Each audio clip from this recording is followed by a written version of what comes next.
Eh, ya, entonces, cuando actualizaron el repositorio, ¿se les puso a descargar algo el IntelliJ? Yo estoy recién haciendo el pull. Dale. Está bajando algo. Sí, a mí me bajó uno que dice databases.yml, modules.xml, runconfiguration.xml y otro bcs.xml. No sé si son eso. Tiene que haber descargado varias cosas, no te podría decir Sí. que en realidad, en específico. Pero, Sí, pero bajó varias cosas en mi caso. ya, Sí. claro.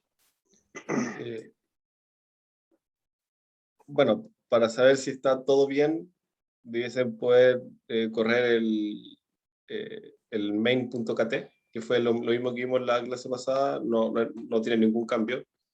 Y si lo corren, debiesen poder ver como todas las bases de datos que tienen en su PC localmente. Si es que corren eso, no debiesen haber mayores cambios. Lo único que me surge como duda es que el main KT ¿Ya? me sigue apareciendo azul en el archivo. ¿Será que tú hiciste algún cambio en el main.kt? No, la verdad es que no. ¿Cuántas líneas te dice que tiene ese archivo? 50. Debe estar medio vagueado, nomás ciérralo, yo creo. O sea, cierra ese tab y vuelve a abrirlo a ver si se desvaguea. Ya. No debe tener nada. O incluso puedes tú forzarle un rollback. Si le haces clic derecho al main y luego vas donde dice Git y ahí ves la opción que dice rollback. No lo encuentro ahora. Sí, aquí está. Te aparece, pero como no. Pues, claro, por eso Ahí. no lo vi. Claro, como no puedo hacerle rollback, no me lo muestra. Sí, me da la opción de hacer un rollback. A ver. Dale igual el rollback por si acaso. Bueno, pero Sí, sí. pudiste hacer pull y te descargó los nuevos archivos. Sí, tengo el playground.kt y tengo algunos otros. Ya, bacán. Ya, entonces, lo que hicimos en la primera clase fue, claro, nos pudimos conectar a la base de datos y pudimos hacer una query bastante simple, que es una query que muestra la base de datos. ¿Ya? Ahora, la forma en que usamos para conectarnos no es la forma como más habitual en la cual uno se conecta. ¿Ya? Uno puede hacer esto mismo y aquí uno puede escribir una query y seguir haciendo el resto de consultas que uno necesita hacer. ¿Ya? Es una opción. Pero existe también lo que se conoce como un ORM. No sé si lo han escuchado antes eso. Sí, yo sí lo he escuchado, Ya. pero Un no sé ORM. lo que es. Ya, no hay problema. Eh, es básicamente una abstracción de la base de datos en objetos. ¿Ya? ¿Para qué sirve eso? Porque hace que manipular los datos a nivel de código sea más familiar para el código que para la base de datos. ¿Ya? Entonces, Es como lo que usa Django. exactamente, claro. Django tiene, bueno, en Django también puedes hacer, me imagino, no he usado tanto Django, como queries crudas, como lo que hicimos acá. Así es como se le suele decir cuando uno como que pone una query SQL, como convencional. Pero claro, casi todos los frameworks que conocemos, o que ustedes podrían quizá haber escuchado, es muy probable que tengan incorporado un ORM. ¿Ya? Y claro, Django tiene su propio ORM. Entonces, en este caso, como lo que hemos estado haciendo hasta con Kotlin, busqué un ORM de Kotlin. ¿Ya? Y así llegué a uno que se llama Exposed. Y les agregué como las dependencias que al menos necesité yo para poder hacer las pruebas para la clase. ¿Ya? También agregué otra dependencia que pueden ver acá, que se llama Logback. Es básicamente una dependencia para para poder imprimir logs. ¿Ya? Después cuando estemos haciendo, probemos el código, ahí les va a quedar más claro lo que es un log. Y por último, agregué también una librería que nos permite como generar un poco de palabras random. ¿Ya? Esos es como los cambios que hubieron, esto que está acá, fueron las dependencias adicionales que le agregué al proyecto. Ya, entonces, abramos el primer archivo, el expose.kt. Este archivo va a tener todos los objetos que nosotros queremos trabajar. ¿Ya? ¿A qué nos referimos con un objeto? Es básicamente a cada una de las tablas que tenemos en la base de datos. ¿Ya? Entonces, no puse todas las del modelo con el cual hemos estado trabajando, pero ahí les dejo como hint para la P, probablemente tengan que terminar ustedes esto. ¿Ya? Para la P del martes, digamos, de la otra semana.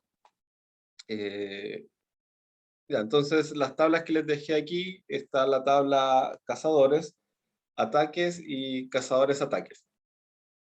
La forma de hacerlo me parece que es bastante sencilla, no hay nada muy extraño. Primero, bueno, este es el nombre que va a tener el objeto dentro del código. Podrían ponerle en realidad cualquier nombre, da lo mismo. ¿Ya? Luego tenemos cada una de las columnas que va a tener nuestra tabla, las agregamos como una variable de Kotlin. Ahora, para indicarle el tipo que va a tener esa columna, lo vamos poniendo de esta manera. Integer, varchar, datetime. Puede ser que si es que necesitan algo más sofisticado, se necesita agregar alguna dependencia, porque, por ejemplo, cuando estuve haciendo pruebas, la dependencia del datetime no estaba incorporada como por defecto. De hecho, por eso la terminé agregando aquí al final, para que me funcionara con los tiempos. ¿Ya? Lo que sí es importante es el nombre que le ponen aquí, donde dicen name, porque ese nombre tiene que coincidir con lo que está en la tabla, ¿ya? Con lo que ustedes tienen creado previamente. Ese sí tiene que ser igual. El nombre que ustedes le pongan aquí, este de ID cazador, en realidad puede ser cualquier otro nombre, porque es un nombre que va a tener como el objeto dentro del código, como les dije. No es importante. Luego, para definir una llave primaria, lo hacen de esta manera. ¿Ya? Simplemente ponen aquí override, val, primary key, y aquí estoy llamando cuál es la que yo definí como primary key, que es el ID cazador. ¿Ya? ¿Alguna duda con el objeto cazadores? No, solo me pregunto cómo se pueden crear relaciones, pero no sé si lo va a ver más adelante. Sí, de hecho dejé hecha una relación justamente para que tú puedas aclarar esa duda. Ya, entonces, bueno, análogo al objeto cazadores, tenemos el objeto ataques. Creo que no hay mucho más que decir, está todo aquí igual. Y por último, tenemos el objeto cazadores ataques, que es una tabla que sí tiene relaciones, que está relacionando a los cazadores con los ataques. La primera columna no tiene nada especial. Me acabo de dar cuenta que hay esto está mal. Ahí.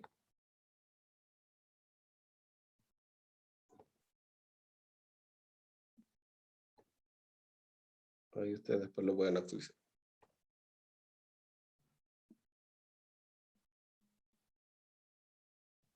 Ya, entonces el ID no tiene nada de especial, es simplemente el ID que tiene esta tabla. Y ahora fíjense que aquí donde estamos llamando a las llaves foráneas de esta tabla, lo que le agregamos adicional es la referencia, ¿ya?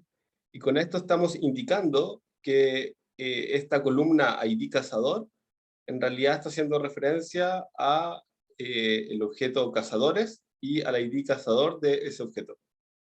Lo mismo ocurre con ataque. Me parece que igual es bastante sencilla como la forma de definir eso. No sé si les causa alguna duda.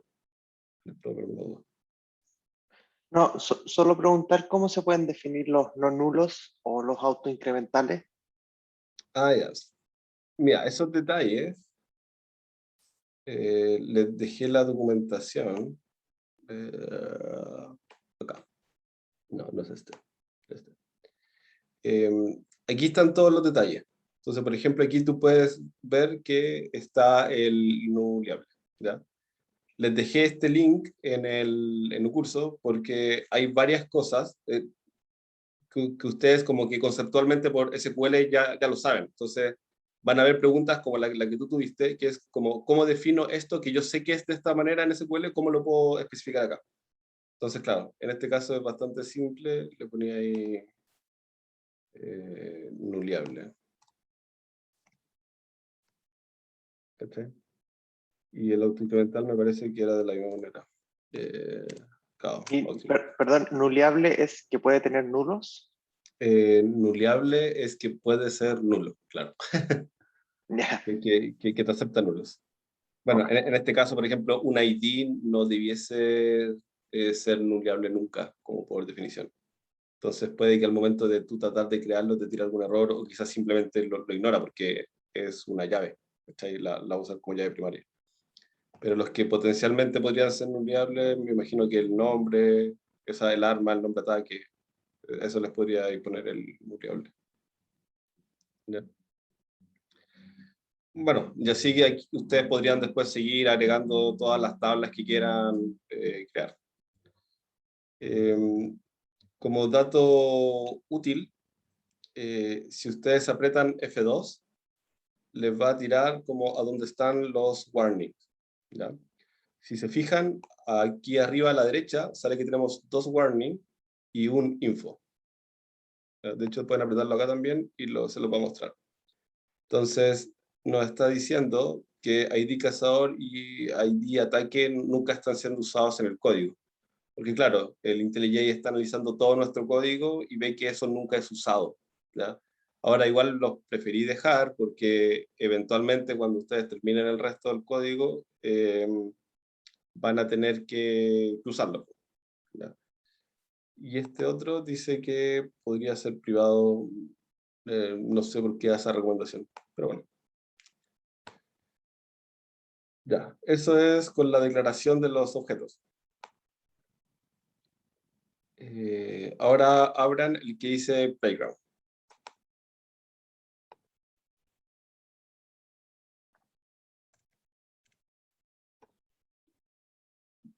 Ya, entonces, lo primero que hacen para poder conectarse es que el ORM simplifica harto la conexión. ¿Ya? Si se fijan en el código original, como que era creo que un poco más engorrosa. Bueno, tampoco era muy extraña, pero creo que está un poco más simplificada. ¿Ya? Entonces, no hay mucho aquí que ustedes tengan que cambiar. Podría ser el usuario, la contraseña, quizás la base de datos, si es que están usando otra base de datos, pero son los parámetros que ustedes ya saben modificar, ¿ya? Si es que están trabajando con MariaDB, esto aquí siempre va a ser igual, y esto acá también siempre va a ser igual. En la clase pasada tengo entendido que vieron lo que eran las transacciones, ¿cierto?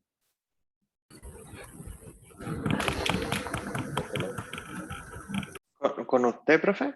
No, no conmigo, con Héctor. Lo último que vieron con Héctor. Ah, sí, o sea, vimos lo que era rollback y los commits. Ah, ya, perfecto. Ya. Bueno, aquí uno puede hacer como por defecto todo en una transacción, ¿ya? Entonces ya, en esta transacción lo primero que vamos a intentar hacer, eh, lo bueno que tiene este ORM es que puede crear las tablas si es que las tablas no existen, ¿ya?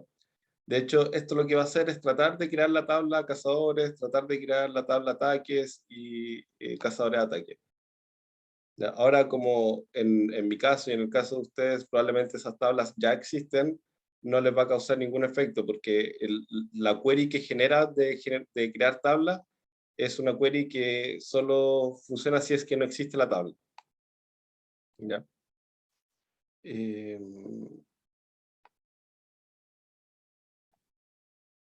Ya. ¿Se acuerdan que les mencioné que también agregué una dependencia para hacer logs? Los logs son registros, por lo general temporales, que uno imprime en pantalla, pero también los puede almacenar en algún lugar. ¿Ya? ¿Cuál es la gracia de un log versus un print de la consola? El print de la consola como que no tiene mucha información, porque es lo que uno printió. Pero cuando uno usa un log, suele tener como información más rica que un print de la consola.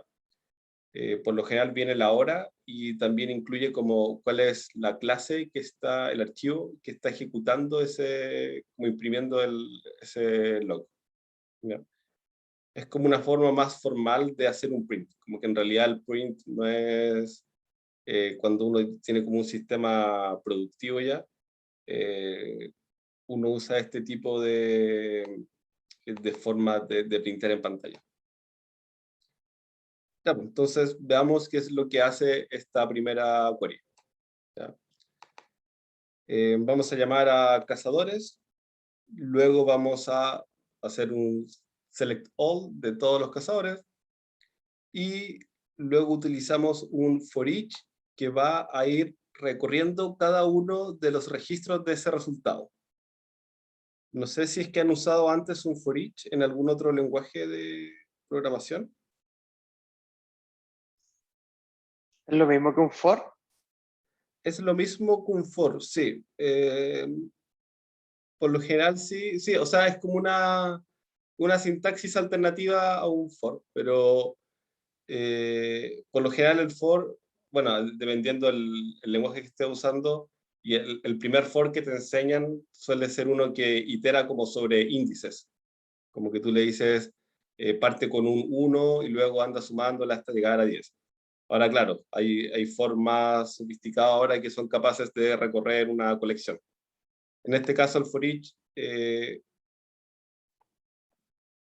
lo que está haciendo es recorrer cada uno de los elementos de la colección y hace referencia a cada uno de ellos con la variable que uno escribe acá.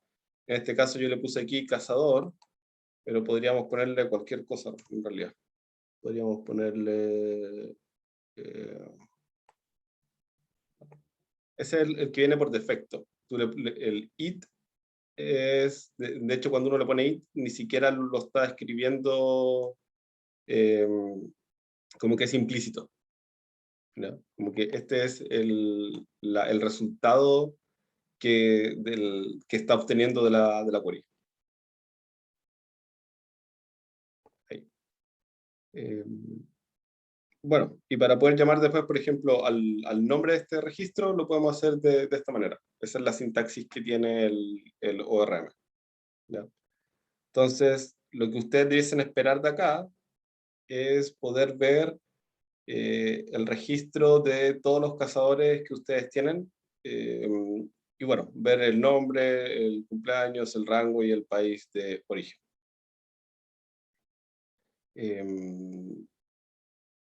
La segunda query que dejé acá, lo que está haciendo es, de nuevo, agarra los cazadores, y lo que va a seleccionar en esta ocasión es con esta condición.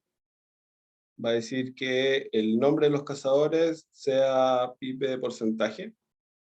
Recordemos que esto lo que hace es que hacia la derecha puede haber cualquier texto. ¿Ya? Y de nuevo lo mismo, hacemos un for each. Si es que tuvieran su data cargada, dicen ver algo como esto. Profe, ¿por qué a algunos les puso toString y a otros no? Porque el info del logger, el exposedlogger.info, que es el que imprime aquí en pantalla, espera un string. Entonces, por ejemplo, en el caso del nombre, el nombre ya es un string. No hay problema con eso. pero el birthday no es un string. Pero el rango y el país sí. El rango, sí, esto dicen, a ver.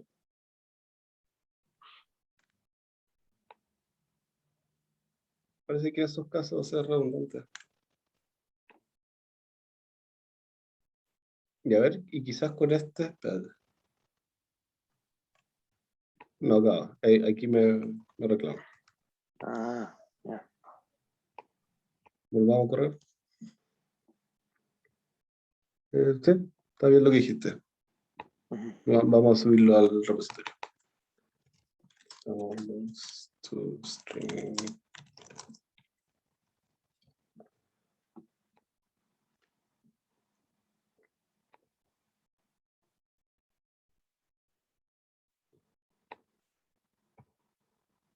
Ya. Ah, bueno, no vimos los resultados.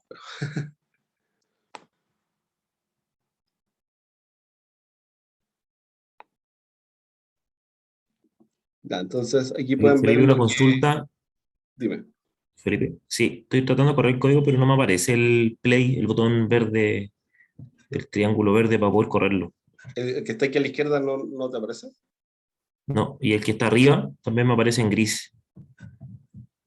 Eh, y en la clase, en el main KT, ¿te aparece?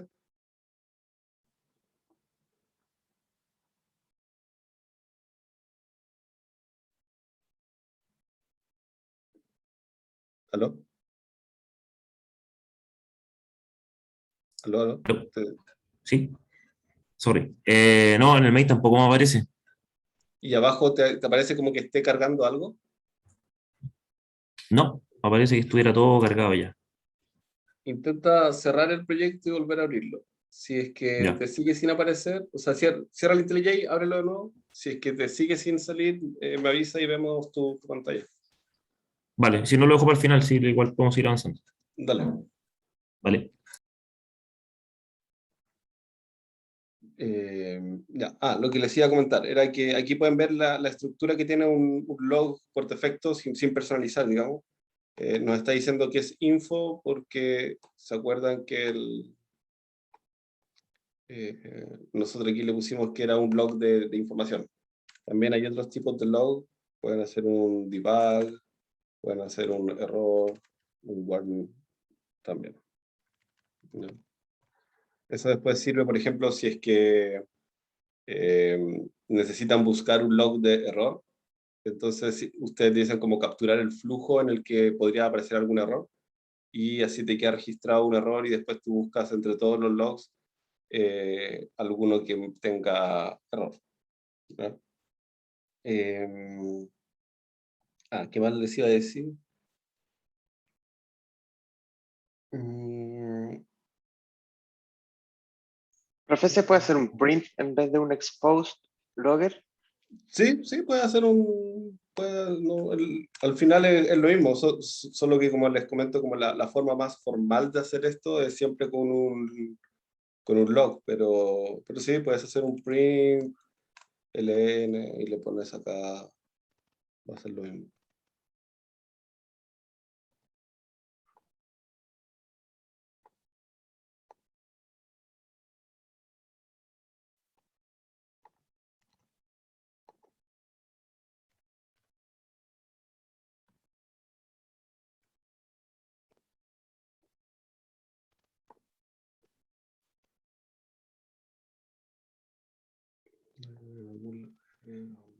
Acá está.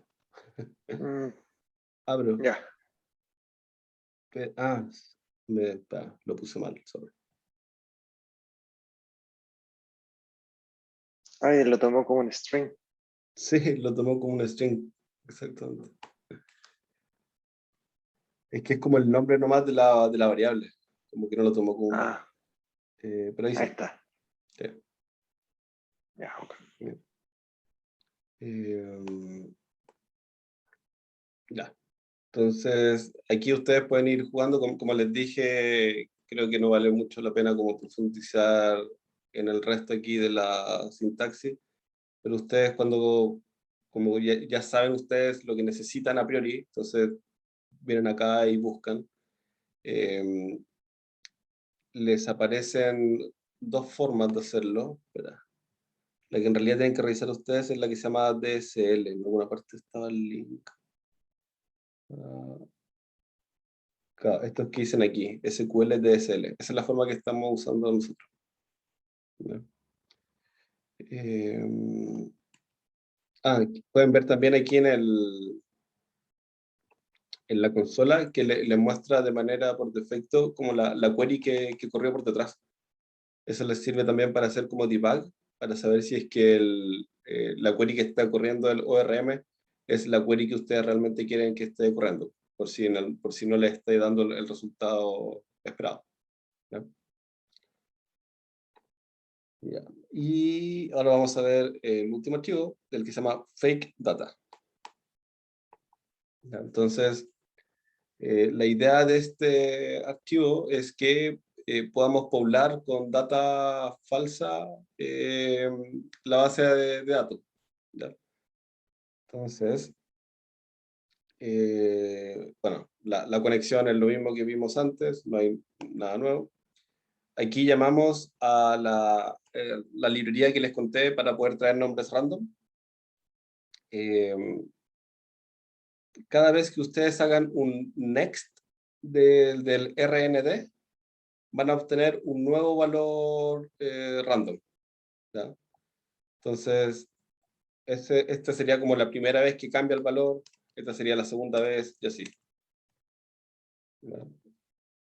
Etcétera. Cada vez que estén llamando ese, está generándose una nueva palabra, un nuevo nombre random. Igual que lo anterior, vamos a hacerlo todo adentro de una transacción. Creamos las tablas si es que no existen. Y aquí les pido que tengan un poco de atención porque dejé un error a propósito. ¿Ya? Entonces, si recordarán, la base de datos que nosotros creamos, que hemos estado utilizando, no dejamos por defecto que se creara el ID autoincremental. Entonces, cada vez que ustedes creaban un nuevo registro, estaban forzados a escribirle el ID, dado que no quedó creada de esa manera la base de datos. Dado eso, lo que estamos haciendo aquí es encontrar el último ID de los cazadores para luego poder sumarle uno y de esa manera ir creando los IDs. ¿Ya? Entonces, ¿cómo obtenemos eso? Llamamos a los cazadores, seleccionamos todos los registros de los cazadores, ordenamos de manera descendiente por la columna ID cazador, de esa manera nos queda arriba el que tiene el ID más grande, hacemos un límite de 1, y hasta aquí, esta parte, corresponde más bien al ORM. ¿Ya? Luego con Kotlin, uno puede hacerle un punto first y va a obtener el primer registro de una colección. Y luego para llamar la columna en específico que queremos de ese único registro que encontramos, simplemente le ponemos corchetes y la columna que nos interesa. ¿Ya? Ahora, pregunta para ustedes.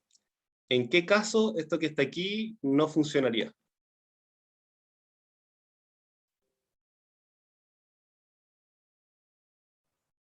Es En un caso caso que borde. no haya ninguno. Exactamente, porque esta parte que está aquí del first va a tirar un error el Kotlin, porque solo sirve cuando tienes una colección que tenga más de un registro. ¿Ya? Entonces, claro, puede ser que si es que ustedes llegan y corran este código y no tienen ningún cazador en la base de datos, les debería tirar un error en esta parte. ¿Ya?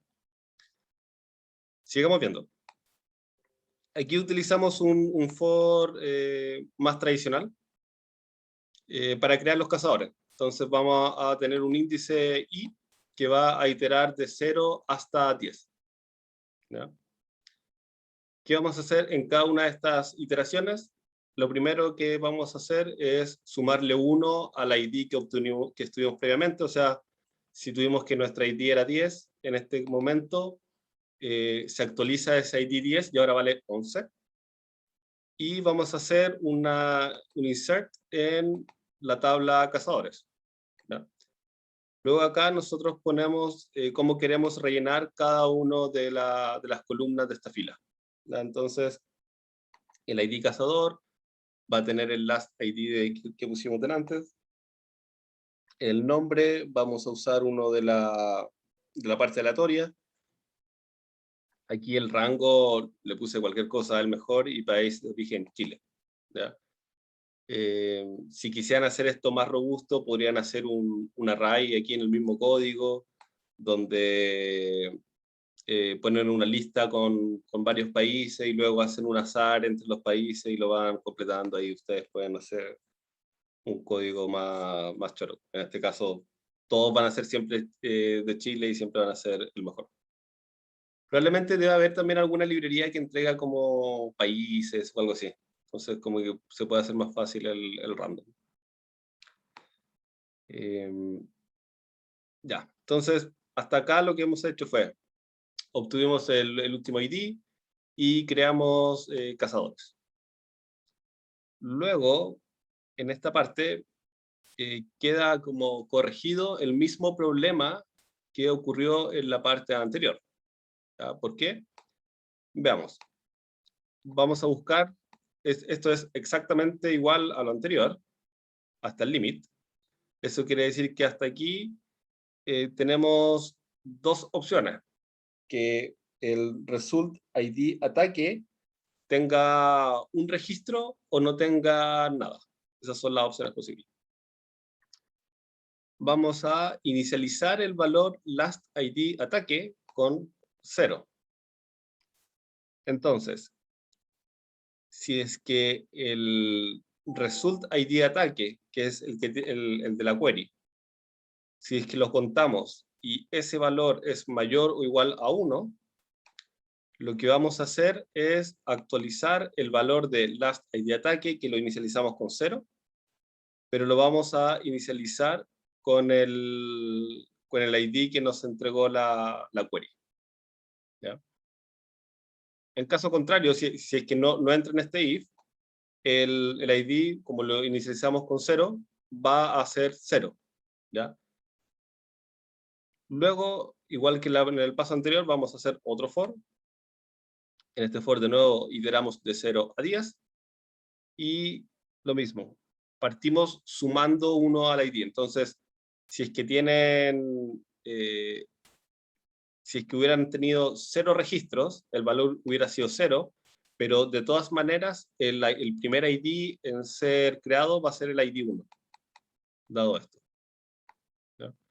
Y aquí simplemente hacemos un insert de los ataques. Podemos darle play. Ahí muestro todas las queries. Y después pueden ustedes en el DataGrip revisar todos los ataques que se crearon.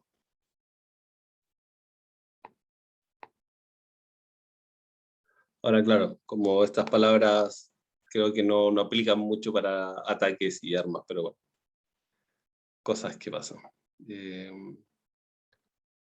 Voy a volver a correrlo, ¿no? Para que veamos cómo se van generando los registros.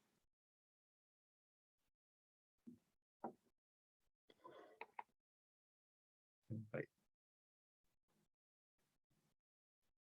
Y lo mismo con los cazadores. Y ahí están los cazadores.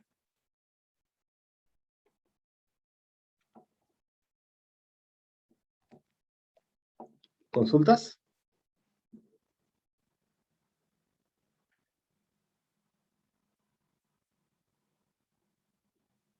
¿Ninguna? Profe, ¿en dónde se podían ver cosas como de la sintaxis de Kotlin? En el curso les dejé el link. Perfecto. Bueno, gracias, gracias. Este de acá. Buenísimo. Para estudiarlo un poco. Sí. Mira, en realidad el más específico vas a Wiki. Creo que era aquí. Claro, y aquí en Wiki tienes que ver, hay dos formas que funciona este ORM. Puede funcionar como DSL o como DAO. El que estamos usando nosotros es DSL. Y aquí están todas las cosas que se pueden hacer. Aquí tú puedes ya ver más específico para, no sé, puedes hacer update, delete. Aquí están como para hacer el resto de las expresiones where, etc. Contar, Buena, buena. ordenar, agrupar. Está Creo que todo. la que podrías revisar, que te podría ser útil, quizás como la del join. Yo creo que esa puedes como repasarla antes de la P del martes.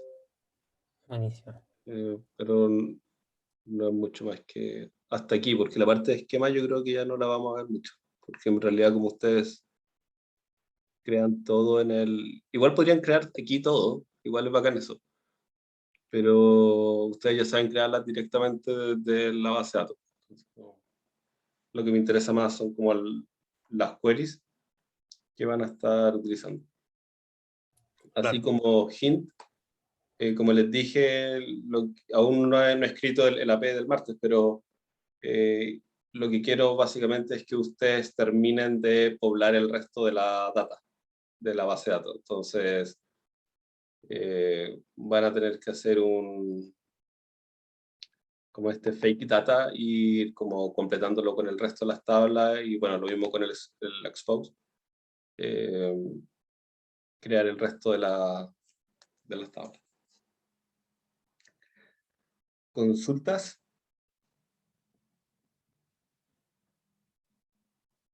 ¿Ninguna? Sí, pero no tiene que ver con materia, sino que, ¿por qué, cómo llegó al lenguaje Kotlin, profe? Buena pregunta. Lo que pasa es que cuando yo aprendí a programar, aprendí en Java. Y bueno, después cuando ya salí de la U me puse a trabajar en distintas cosas. En algún momento volví al mundo de Java, ¿ya? Entonces, cuando uno ya se empieza a meter más en el mundo de Java, empieza a aprender como más cositas.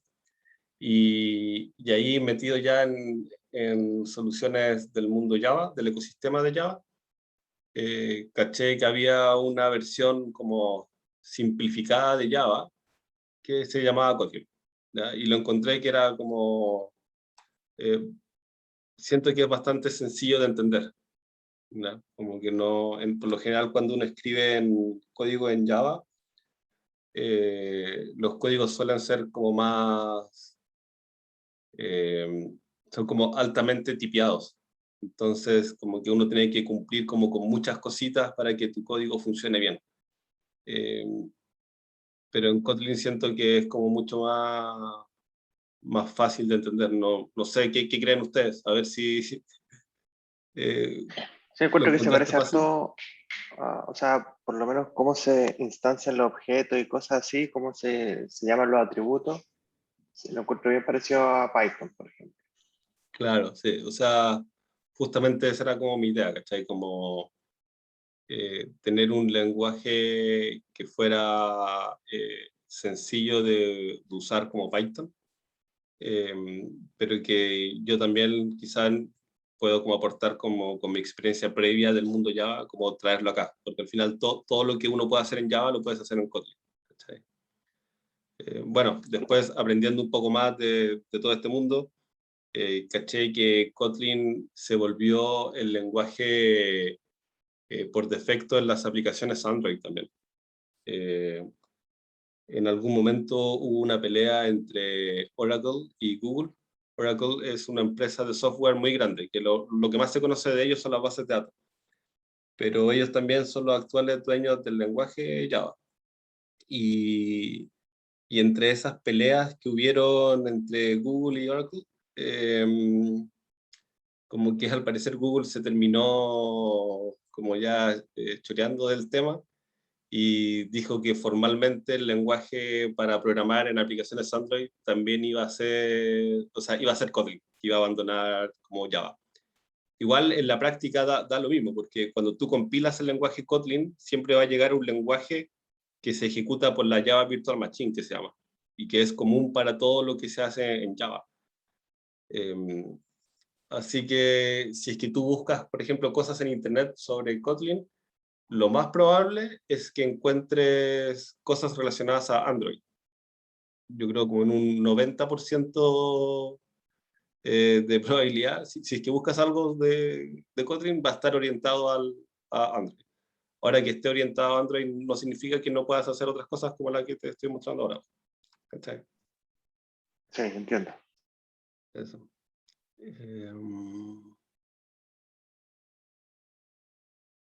Ya, pues, creo que estaba entonces por hoy.